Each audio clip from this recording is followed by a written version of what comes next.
Hello everybody, and welcome to the Xbox One mini review rambling video. I really don't know what the series is actually going to be called, but yeah, this is basically going to be a mini review of the Xbox One, following high on the heels of the PlayStation 4 Year 1 review video.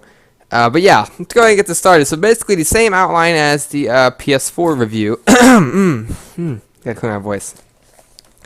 You really use your voice when you do these videos. But yeah, basically the same stuff with the PlayStation 4 review.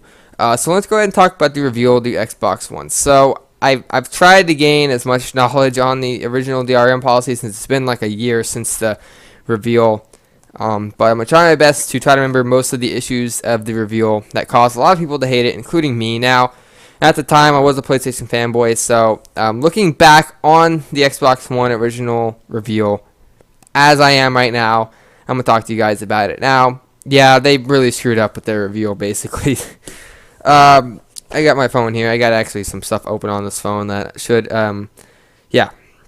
So basically, when they revealed the Xbox One, they started off pretty bad, you know, talking really only about television, I believe. They didn't really mention any games at all during the Xbox One reveal. It was mainly just television and NFL partnerships and football and woo, yeah. But yeah, they did some pretty bad stuff. Basically, you know, 24-hour online. You know, if you weren't online they did like an online check every 24 hours, I believe. If you weren't online, you either get kicked off, I believe, or like you had like an hour to play before you get back online, or else the Xbox will just shut off, you know, and you can't play it anymore. Yeah, that ticked off a lot of people. And then they had the used games policy. I think the original policy was no used games at all. And then they were going to make it to where you ended up having to pay a fee for used games. Now, either way, this would pretty much eliminate GameStop and any other used game store. But yeah, like say, hey man, you know, I'm walking up to one of your friends, you know, and they say, hey man, I really want to try Call of Duty Advanced Warfare. Can I borrow it from you? And you know what? I'll be like, yeah man, here's Call of Duty Advanced Warfare. But instead of, you know, just being able to open it up, you know, take out the disc and put it in your console, you'd have to pay $60 because this disc would be linked to your Xbox Live account. Basically what happened is you could just install the game off the disc. You didn't need a disc anymore, but the disc was linked to your Xbox Live account, rendering it useless until they paid $60 to get into the game and pretty much download the digital copy of the game, I believe. So, yeah, that ticked off a lot of people. Other issues, I believe, besides that, was the fact... what was it? The Kinect. Oh yeah, the Kinect always on, always watching, always knowing what you're doing, stalking you in your sleep, and all that stuff. Yeah. The reveal was just really not very good. It was really bad. If you want to watch a really good reveal video, go watch Angry Joe's angry rant on it. It's older videos, obviously, but if you didn't know anything about this, check his videos out. I'll link them in the description below so you can watch his angry rant on the Xbox One. But yeah, then they went around and turned all their stuff around. Used games are now, you know, good. There's no online DRM anymore. It's basically a PS4, you know, it's just like the PS4. So, good job, Microsoft. Got to clap, got to give them some, you know, applause for reversing their policies thanks to the gamers. So yeah. The reveal sucked until they fixed everything. So let's talk about the controllers. So I do plan on doing a Xbox One controller and Xbox 360 controller comparison video a little later down there, maybe a couple months from now or so. But I'll give you pretty much my thoughts on this controller. Now, when I picked up the PS4 controller for the first time, I was amazed by the PS4 controller, but I was even more amazed, by the Xbox One controller because the Xbox 360, if I can speak, Xbox 360 controller was already hailed as one of the greatest gaming controllers of all time. In my opinion, this controller takes the 360 controller and throws it out the window because this controller is already better than the 360 controller to me. Like, it feels so solid. Picking this controller up in my hands, it's solid. I'm moving everything around in the back, so you can see. Yeah, the PS4 controller is really solid too, but honestly, I think Microsoft did a little bit better on this controller for one reason, and that is the thumbsticks. Like, I like the thumbsticks on the PS4, but I do find my fingers slipping off these very often. and they do seem to be getting worn down. But these controllers have awesome grips on the side, and they're smaller. So basically, my fingers just catch onto these grips, and I have yet to slip off this controller. Microsoft and Sony both did terrific jobs on their controllers, and Microsoft somehow, I don't know how they freaking managed to figure it out, but they beat the 360 controller with their Xbox One controller. And there's no battery compartment anymore. I mean, there is one, but it's not like sticking out 50 miles out of the controller. So freaking good job, Microsoft, that controller. Good job, Sony too. Got to give Sony props too for being able to fix a lot of their issues with the PS3 controller, which was the size. I like the PS3 controller though, but whatever. The UI of the console, the user interface. There it is. That's about as good as I can get the look, because my webcam happens to suck pretty bad, let's just say. But yeah, it's a little bit of a difficult interface to get used to, in my opinion. There's a lot of stuff you can do with your Xbox One, but the basis of it is pretty cool. You have your pins here, which you pin some of your favorite applications here. You have your home, which has your current application, which happens to be friends. Your messages, the game, the disc, achievement settings, my games app, snap button. The friends section is really detailed, I gotta say. Shows your friends online, how many messages you have, what's popular with your friends, and there's a leaderboard, and then there's a store. So yeah, they did a really good job.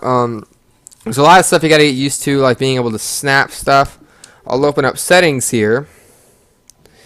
There's settings, since I don't have a Kinect, I can't do any of the cool voice commands like say Xbox record that, or Xbox snap that, or whatever. But I can double tap this, bring up the snap. I can come over here, I can snap my achievements to the side, and then when I want to get back to the left side of the console, I double tap, and then there I am. It's pretty freaking sweet. I love that you can do the snapping, because this allows me to play Call of Duty Advanced Warfare while also having YouTube up on the side. It's really cool, and I really am glad they include the snapping feature. It actually is really awesome, because for example, my friend Chris, if he wants to play Halo the Master Chief Collection, but his parents also happen to want to watch television or Netflix or something, he can come over here. He'll probably get to connect. He can be like, Xbox snap Netflix, and Xbox will snap Netflix to the side. It's pretty freaking sweet. But yeah, the UI is really, it's a little difficult to get used to, but it's not as simple as the PS4, but it is simply easy to get used to pretty much. And it looks pretty good in the background of videos, I have to say. But yeah, there's the UI. So let's talk about the looks of the console, because this is something I forgot to mention in the review. But a lot of people did not like how the console looked. They didn't like how big it looked. They didn't like the fact that it looked like a VCR apparently. And they didn't like the fact that it had a power brick. They hated that. They didn't want a power brick anymore. So yeah, a lot of people are disappointed by the console looks, but I actually like how the console looked. It really looks good sitting in the middle of my entertainment center. It really looks good, I have to say. It's not that much, bigger in terms of this to the PS4. It's like this much bigger. It is a bit deeper though, but it does include more USB. It has USB 3.0 on the side, and it has like 2 or 3 USB ports in the back. It's a really sweet console, and it has very good ventilation. It has a very good vent on the top. The huge fan has vents on the back, and since the power bricks on the outside, it's probably a little bit less heat going on the inside too. Which also brings me to a con, and well, the first thing I'll talk about is how freaking quiet the Xbox One is. When this is the con that I was gonna say is basically why I wish you could install games and not have to use the disc anymore, is because when the Xbox One needs about 6 to 4 minutes to spin the disc while you're playing, I guess, to get everything loaded up, which is a bit of a shame because the PS4 does it in like 2 seconds. But you'll hear the disc spinning. I don't think it's as loud as the PS4 disc spinning, but you hear the disc spinning, you can hear it, it's audible. But after that 4 to 6 minutes and it's done spinning, it is the quietest game console I have ever heard in my life. Dead serious. Like when I put my ear up to it, I hear nothing. I hear my computer, but I hear nothing. And it's freaking awesome how freaking quiet the PlayStation or the Xbox One is. It's awesome. But yeah, cons. has to be the fact that, you know, the disc thing is a bit of a con. But con-wise, I have experienced a few hang-ups on the operating system. Nothing that has to cause me to restart the Xbox One yet. I haven't had to do that on the PS4 either. But it's only like a split second of a freeze, you know, and then it goes back into the app. An issue I did notice, I was playing Call of Duty Advanced Warfare, I loaded it up, I loaded into a match, and the game was lagging pretty bad. All I had to do, though, was, you know, like, say this is Call of Duty. I just had to hit this button, and then I had to close the app and restart it, and the game ran fine. So yeah, that is basically my Xbox One, you know, little review for now. I'll be doing a bigger review when I get to the 1 year mark with the console.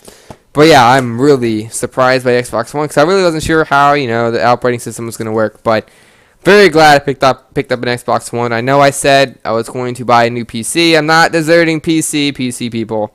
Trust me, I love all three platforms a lot, equally. So, yeah, man, that's a mouthful. My throat hurts right now. But thank you guys for watching. Hopefully you did check out the PlayStation 4 review, kind of like 1 year review. Be sure to check that out in the description below. And yeah, hopefully I did everything right in this review. If you have anything you need to say, you know, if you just want to say how bad I suck at reviewing things, you can leave that below in the comment as well. I don't have any fancy stuff, you know, so I can't have the game, like, I can't do, you know, green screen stuff. I wish I could, but yeah. There we go. That was the Xbox One mini review. Thanks so much for watching, guys. It means a lot to me when you watch my videos. It really does. But yeah, thanks for watching. You have yourself a mighty fine day, and peace out.